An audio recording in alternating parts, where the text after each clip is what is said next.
to put down the amount of money you'd like to be making at the top of a piece of paper, whether that's a monthly income goal or a yearly income goal, and then to ask yourself, why don't I deserve to be there yet? And then write down everything that comes up on that piece of paper. And if you're getting nothing, then you need to make that income goal a little bit higher. And just write it all down, even if it sounds, cuckoo, just write everything down. And then make yourself a little somatic practice of taking each one of those and just breathing through each one that came up. It'll be things like, well, I'm not working hard enough, or I haven't posted enough on social media. Just take each one and just allow yourself to breathe through it. And that's just a really quick somatic hack that you can do on each of those beliefs. And they start to lessen. They start to lessen their hold on you. They start to be less true, be less triggering, be less associated with earlier memories that you have.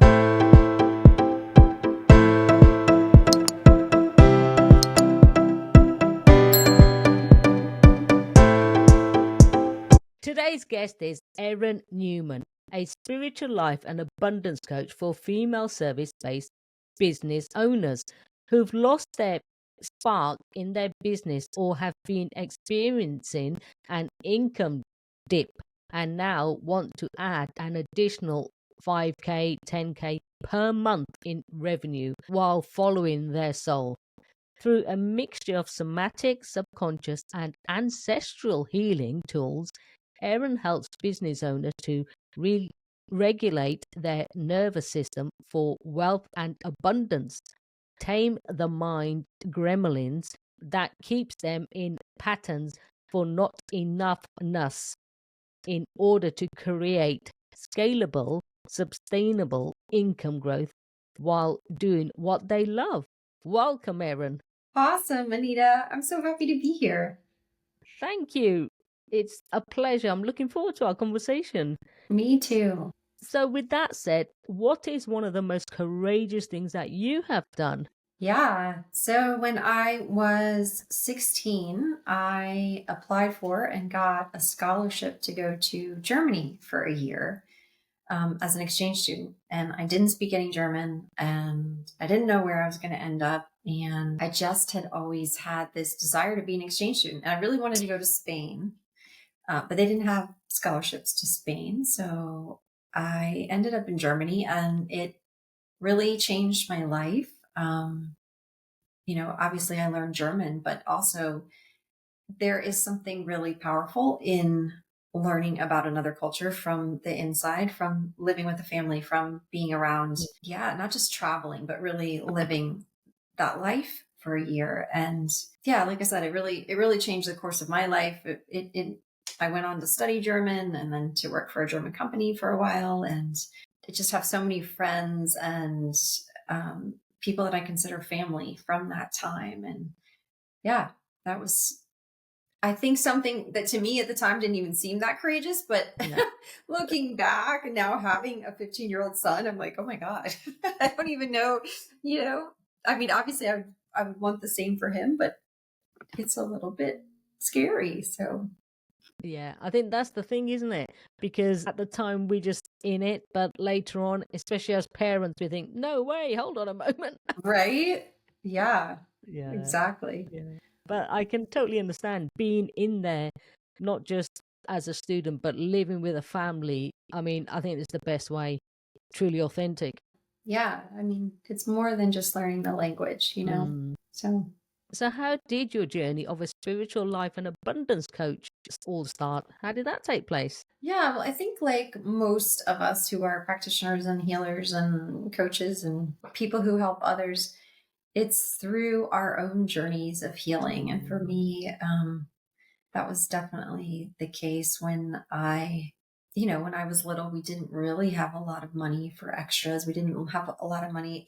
Basic needs were always covered, but we didn't have money for like the things you want to do. And so it was a real unraveling process in my 20s and 30s and ongoing for sure, of really defining what I want in the world and then allowing myself to even access that, that it's safe to have more money, that it's safe to make money, that it's safe to make money for my gifts, that it's safe to make money doing what I love, and that's why I do what I do, because I really believe that money should not be what holds us back from following our dreams, whatever those dreams are. And I think, especially as women, we get told at such a young age that you can only have this much and no more in so many ways, right? Not just money, but lots of different ways, and that there's so many requirements around us as women. And I really stand for all of us being able to shed those beliefs from the patriarchy, from white supremacist culture, from everything that we've been fed our whole lives, and create something new. Absolutely, absolutely. And who doesn't want that? And that Right. really goes into my next question beautifully. So, how can anyone start to add additional 5-10K per month in their revenue while following their soul? Because that's, I mean, I know this day and age is very much is business is heart centered now. It never It used to should be. be. It should. Well, Yeah. it is a lot Yeah, more than it used to be. Let's say that's that. true. That is true. Yeah, I think, and this is funny because it's only really landed for me as to how I do that in the last month or so, Mm, in terms of what is that key component. And it's actually conviction, mm, conviction in the results that you create for people. Because I mean, you know this, any entrepreneur listening to this knows this. There's a million strategies out there and they can all work. The strategies can all work, right? Like Anita's amazing strategy, probably podcasting is part of that, right? And mhm, so all of the strategies can work and we all have different ones. And that's why when we're going out and looking at what others are doing, and we're like, oh, well, she's doing this and she's doing that, and maybe I should do mm, this and maybe I should do that. And it's like, yeah, any of those can work.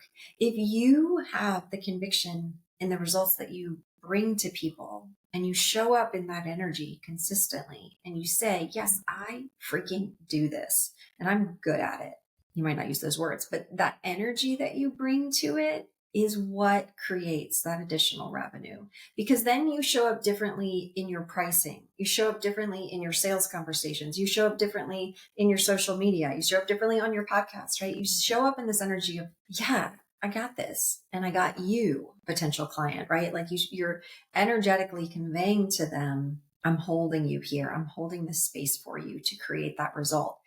And people see that, they feel it, even if they don't know the words for it, mhm, because all of us as potential clients are asking at the end of the day, like, what's in it for me? What can you do for me? Right? We might love your beautiful branding. We might love your beautiful mm, website, but if it doesn't convey to us, like, this person can actually get me the result that I want, even if that result is something more intangible, like more happiness, more joy, more fun, if we don't think that's really a possibility for us through the work, we're not going to pay the person. yeah. And so the more we as practitioners can really rest in, I got you, babe, I know we can do this together, then that starts to translate into more income. And it's so true because not only the conviction, like you say, the belief and everything, to have that conviction to execute it as well. I mean, Right. that is a big part of it. And yeah, it's got to come from that little seed that along the way you're going to believe yourself and everything else. And absolutely, it really is. It does make a difference in how, we talk to ourselves for a start as well. Yeah, it's having that, Right. yeah, conviction. Yeah. Nobody ever Absolutely. shamed their way into getting better. No, exactly. Yeah. So I'm interested to know about your somatic, subconscious, and ancestral healing tools. Yeah. I mean, that ancestry healing always like makes me feel, oh, tell me more, tell me more. um, Yeah, for sure. Yeah. So I trained for 3 years as a shamanic practitioner. mm, And yeah, I have such a complicated relationship with the work because I've never wanted to just be a shamanic practitioner.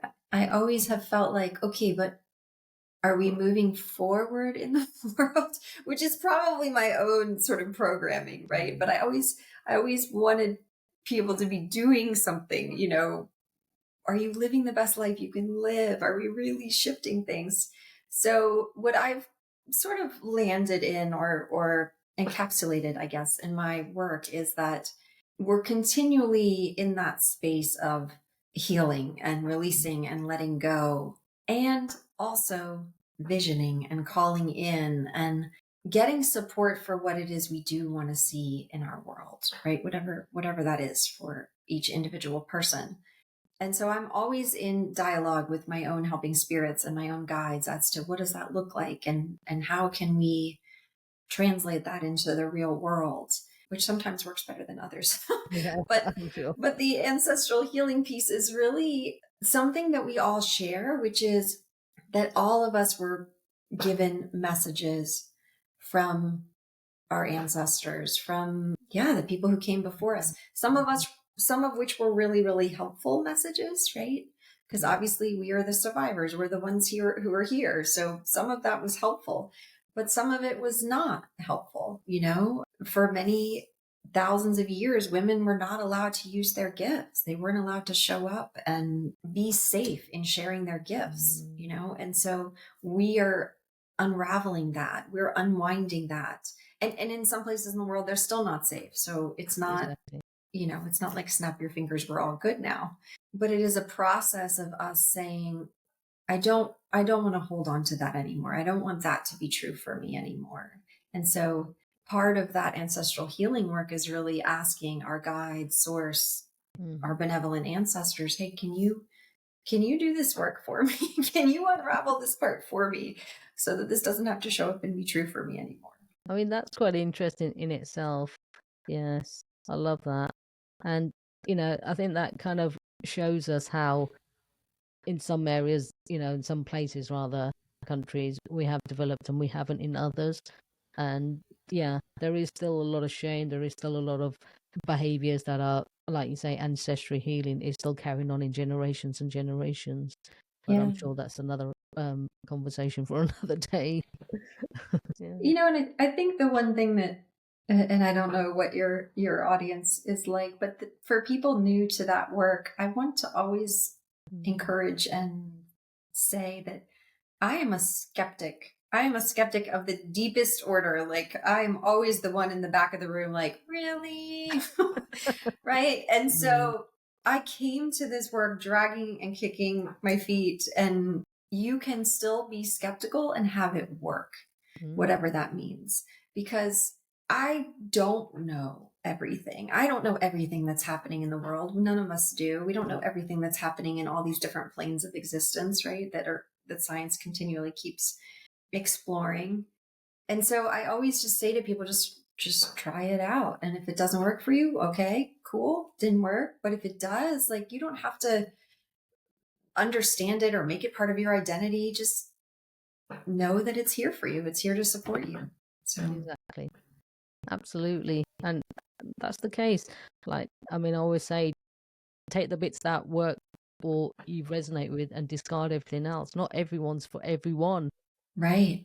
Absolutely. Yeah. Right. Mm. And so tell me more about your work and what that involves being a Life and abundance coach. Yeah. yeah. I work Yeah. mostly with entrepreneurs. So service based female entrepreneurs Mm, are mm, most of the people I work with, sometimes people in corporate too. And it's always getting into those old patterns, the things that, like we were talking about in the beginning, of lack and not deserving, mm, and I'm not allowed to have. And, I think there's such a belief system, and this is not just women, but I work mostly with women, so I see it most in us, of, well, this is all that I get. This mm, is more than enough, right? We have more than enough than most people do. So we should just sit down, be quiet, be grateful, be thankful. And there is, you mm, know, truth to that, right? Gratitude, thankfulness, appreciation of what we already have is so powerful. Right? It's some of the most powerful transformative work on the planet. And you deserve more. You mm, deserve whatever you want. If there's stuff that you're holding yourself back from doing because you say to yourself, oh, I can't afford it, or I'm not. And it's not even usually that we say, that the money absolutely isn't there, which sometimes it is, but it's that we have this belief it's not available to us, that mm, it shouldn't go to things we just want to do. It should go to this whole list of other things. And again, that might be true.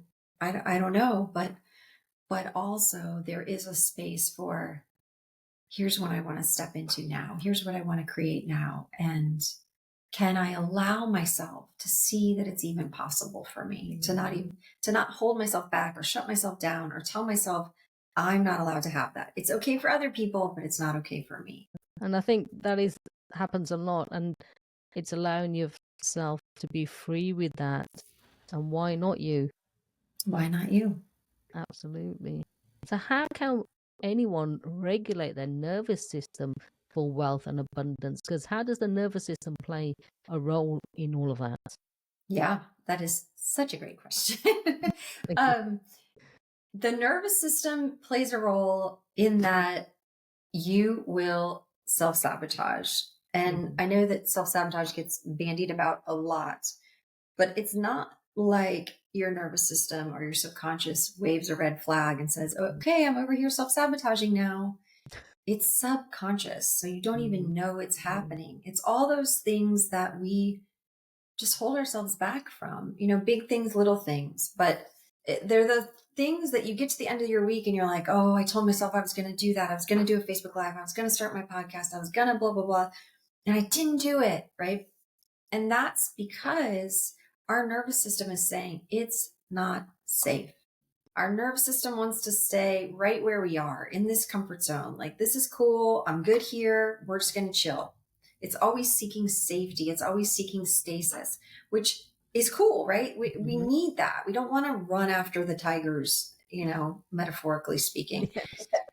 And so that's a good thing. It's not a bad thing. This is cool. We have this great nervous system that protects us from harm, that keeps us safe, that has for, I don't know, 250,000 years, right? Whatever, how long humans have been here. But as entrepreneurs, as people who are moving into something new, it's going to be a continual place of playing with that level of safety in your nervous system and allowing yourself to feel good about the things, even if they're scary, even if they're outside your comfort zone, even if you've never done them before.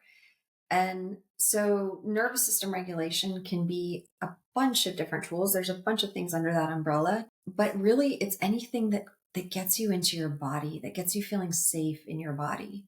And this one is very women specific, which is that we disassociate from our bodies very quickly and very easily. Yeah. Because we were told growing up, right, that there were things wrong with our bodies, right? Like menstruation is there's so many taboos around that, so many taboos about talking about it, even though it's this very natural thing that we go through and like should be honored and should be appreciated, and we should have been initiated into womanhood, and none of us were. Instead, we were usually shamed, not given information, told it was dirty, told it was messy, right? All the things. And that, not just that specifically, but lots of things throughout childhood, throughout womanhood, told us it's not safe to be a girl. It's not safe to develop, all the things that women develop during puberty. And so we get that message really early on. And so we women disassociate very easily from our bodies. And so any of the somatic practices, the nervous system regulation, is tools to bring you back into your body, to love who you are in your body. Things like dance, singing, tapping, EFT tapping, meditation,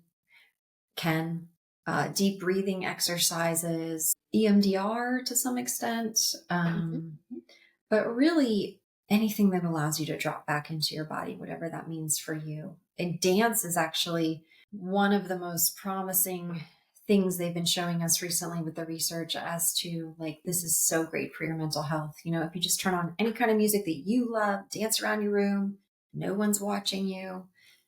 And then I'm going to add, I haven't seen this in the research yet, but it's probably out there. I just haven't figured that out yet. But dancing with others in community is probably even more helpful, because all of these tools are even more helpful in a shared experience, right? Because we've lost so much of that. So yeah, anything that allows you to just be like, yeah, I'm good just as I am, coming back into your body, is probably going to be really, really helpful for you as a business owner.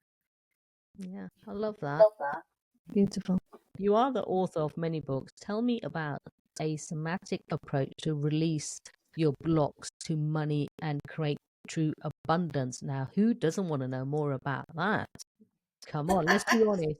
If we're actually absolutely all honest, we would all say yes, please. Right. Yeah. Yeah. So that book that you're talking about is called Mind Body Bank, and it is focused specifically on two tools, tapping and hypnosis. That really, again, when we're talking about the somatic, the nervous system, each chapter is devoted to a very specific block that I'm going to say all, because I'm going to hold out some space for possibility, but most of us have these blocks, right? There are things like it's not safe to be spiritual and rich. Most of us have some form of that block, right? Because most of our culture, most of our religious, what would you call them, leaders expected to not be rich, right? I mean, that's a whole other conversation, but but that's sort of in the background of our minds, you know, the guru, the shaman, the priest, like they're not supposed to be driving Mercedes in our minds. And so we've created these associations. And in the book, I go into each chapter has its own block that we're working around. And then I offer a conversation around that, why those arose, what that looks like for most of us, what symptoms are showing up in your business when this is happening. And again, most of us have this, so it's really normal. So I hope that the book is also normalizing this for people. And then it gives you a tapping guide for each one of the blocks where you literally talk through that as you're tapping through the EFT points. And there's a whole diagram in there for how to do that. And then I also offer an accompanying hypnosis, an abundance hypnosis for you that also works on the somatic and subconscious levels of really unraveling those old beliefs. So yeah, it's I guess I wrote it sort of in full transparency, sort of out of like anger. Like I kept seeing all these books on abundance and I was like, yeah, but that's not going to get to it. And so I wrote the book that I would have wished to have. And that's what Mind Body Bank is. And that's fantastic. And absolutely, it's, something that would have helped you and now you want to help the others. I mean, that's what it's all about. Absolutely. Yeah. I love that you said that. Yeah. So, what is one of the most important lessons you have learned so far in your life? The most important lesson is understanding and continuing to understand that consciousness is everything. You know, that we are part of the divine consciousness. We are the divine. The divine is us. You are the divine. We are all part of this one consciousness. And so, how do I, on a personal level, then integrate that knowing so that I'm showing up with more love for somebody on the other side of the political divide or family members, or how do I then really create more space for love if I recognize that we're all part of this big consciousness? What does that look like? Absolutely, that's beautiful. Yeah. To echo what you said, Anita, why not you? You know, why couldn't it be you? Whatever that dream is, whatever that vision is. And it doesn't have to be this big, huge thing like I solved world hunger, but that too. But why not you? Why can't you step into the vision that you're seeing in your mind? Why can't that be possible for you right now? And I would just encourage everybody, get out there, dance, take some time in nature. That was the big one I was forgetting. Nature. Take some time in nature. Come back to that feeling of like, I'm good enough just as I am. And that will always help you to step into that vision. Absolutely, that's beautiful. So you have given us so many tools, daily steps to anyone that wants to start aligning with abundance. What would you say is your key takeaway, Erin? So it's a little tool that I use when I do this in workshops, which is to put down the amount of money you'd like to be making at the top of a piece of paper, whether that's a monthly income goal or a yearly income goal, and then to ask yourself, why don't I deserve to be there yet? And then write down everything that comes up on that piece of paper. And if you're getting nothing, then you need to make that income goal a little bit higher. And just write it all down, even if it sounds, cuckoo, just write everything down. And then make yourself a little somatic practice of taking each one of those and just breathing through each one that came up. It'll be things like, well, I'm not working hard enough, or I haven't posted enough on social media. Just take each one and just allow yourself to breathe through it. And that's just a really quick somatic hack that you can do on each of those beliefs. And they start to lessen. They start to lessen their hold on you. They start to be less true, be less triggering, be less associated with earlier memories that you have. And yeah, that can be really, really helpful. Brilliant. So yeah, I think I might be trying that out. I hope you do. Let me know. Thank you. So where can the listeners find you online, your books? What's your website, Erin? Yeah, it's my name, erinnewman.com. And then if you want to check out the books we were just talking about, erinnewman.com/books, or find me all over social media. I'm on as Erin Newman Coach pretty much everywhere. And if you find me on social media, I can send you the direct links if you need those.